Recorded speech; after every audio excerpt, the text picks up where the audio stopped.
Breaking news! Nako, meron pong mga natagpo ang DDS doon po sa Vancouver, Canada na mga tanga. Ayun, mga tanga po. Mga walang utak. Sila po ang larawan na hindi po lahat ng nakakapag-abroad matalino. At sila rin po ay larawan ng pagiging walang hiya ng mga Pilipino, crab mentality. Alam niyo po ba na pinagbabastos nila si PBBM at si Yusek Claire Castro doon po sa Vancouver, Canada, kahit na kahit na wala pa namang napapatunayan na korupsyon na ginawa ang ating Pangulong Bongbong Marcos, tinawag na nilang King of Corruption. Di talagang mga tanga to, 'di ba? So ito po yung nangyari.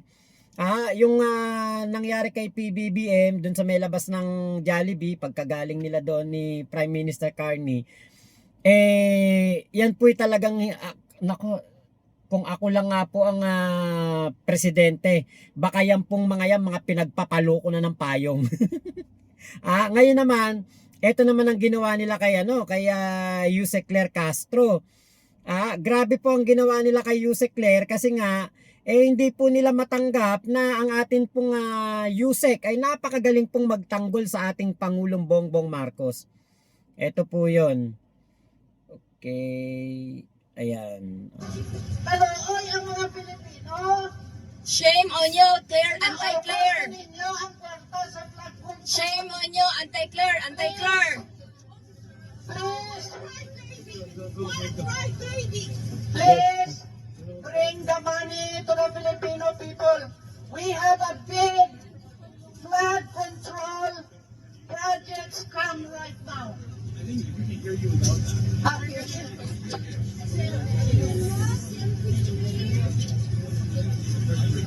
Kapal ng mukha.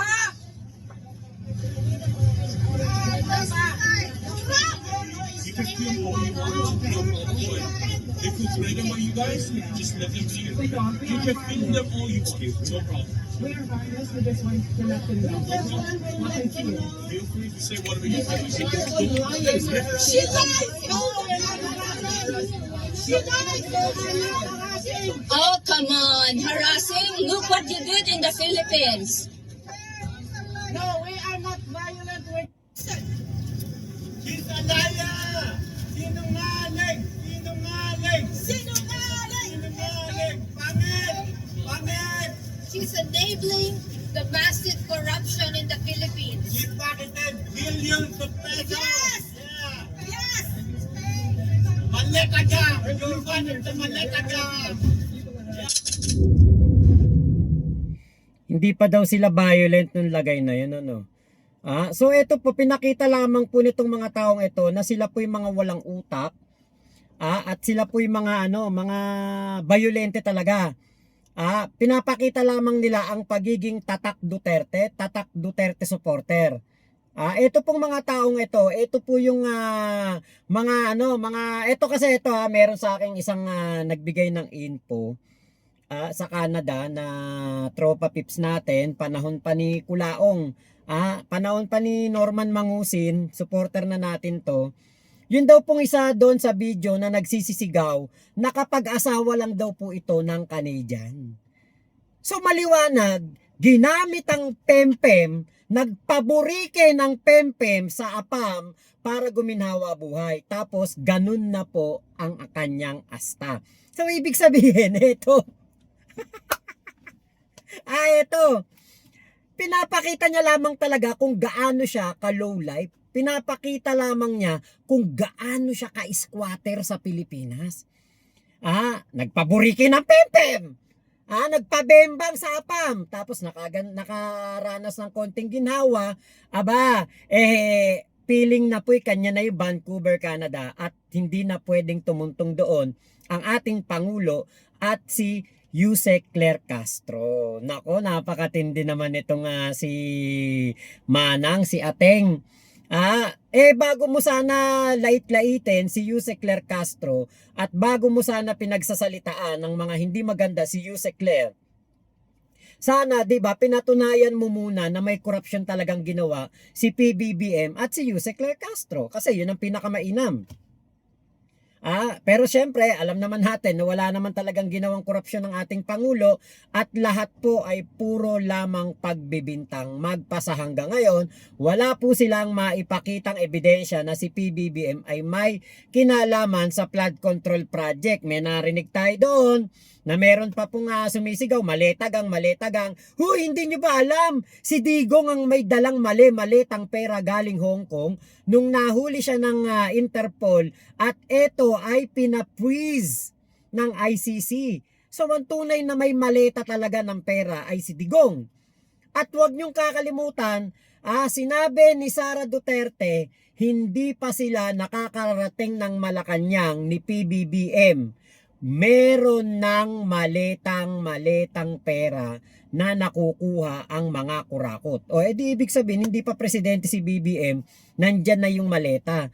At ang mga nakinabang sa maleta ay ang mga kaalyado ni Digong. Diba? Kaya kayo, sa mga nasa Canada, alam nyo, salamat doon sa mga hindi po sumali sa mga panggugulo na yan, hindi po sumali sa pang-aalipusta sa ating Pangulong Bongbong Marcos at kay Yusek Claire Castro. Maraming salamat po sa inyo. Kayo po yung mga Pilipino na disente, maayos at pinalaki kayo ng mga magulang ninyo ng nasa tamang diskurso at nasa tamang pag-iisip. Alam nyo po, 1 million ang Pilipino daw po o Pil-Canadian dyan po sa Canada. Meron po akong ilang mga kamag-anak, ilang mga kaklase at ilang mga dating naging tropa, barkada na nandyan na po sa Thailand. At chinek ko po yung kanilang mga FB page. Alam nyo, wala silang kahit anong post about pagdating ni PBBM doon po sa sa Canada. Alam nyo kung bakit? Ang sasarap ng buhay nila. Ang gaganda ng buhay, ang lalaki ng bahay, may ang dami sasakyan. Yung isang tropa ko, yung dating tropa ko sa Mio. Mio, Santa Maria, Bulacan, yung mga grupo namin dati ng Mio. Nakita ko ngayon, 2 big bike. Nako.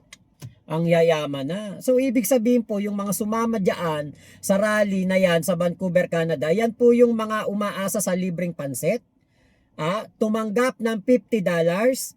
At eto, yan po yung mga hindi po maganda ang buhay sa Canada.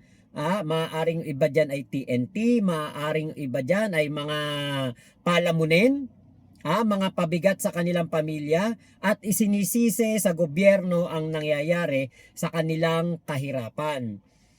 Kaya nga po, ito nga po ang katibayan na hindi po lahat ng mga nagka-Canada o mga nagpupunta sa Canada, mga nagmamigrate sa Canada ay mga matatalino. Yung iba po, ginamit lang talaga ang pempem at nagpaburiki po sa APAM para lamang gumanda ang buhay. Kaya po, yung kanilang pagiging utak squatter, yung kanilang pagiging utak na utak kanal, nadala po nila hanggang doon sa Canada. Pero alam niyo saludo tayo kay Yusek Claire kasi hindi niya po pinatulan etong mga low life na ito. Hindi niya po pinatulan ang mga rascals na ito. Yan po ang pinakamagandang nagawa ng ating Yusek Claire Castro. Palakpakan po natin. Napakagaling niyang ginawa na yan ni attorney. Kasi nga po, ibig sabihin lamang hindi sila magka-level. Yun ang tama po. The best answer sa mga ganitong nambabash, sa mga ganitong nagsasalita ng hindi maganda sa iyo, ay huwag mong patulan at huwag mong pansinin. Kasi nga po, yung mga tao na yan, kapag, kuwari, di ba, pinagsasalitaan siya na hindi maganda, tapos nung on the spot, sumagot siya, parang le-leveled siya doon sa mga low life na iyon. Ang ginawa ng ating Yusek, hindi po siya nagpakita ng violent reaction. Yan ang pinakamagandang ginawa ng ating Yusek Claire Castro. Kaya saludo po tayo kay Yusek Claire.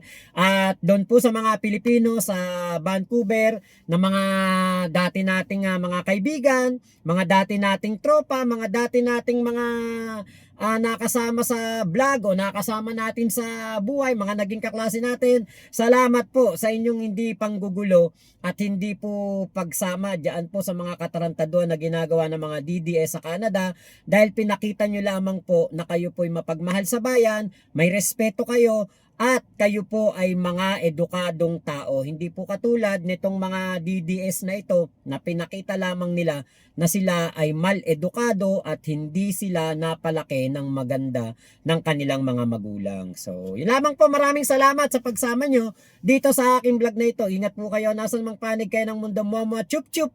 Love you, love you. God bless us all, Pilipinas. God first. Salamat po. Thank you.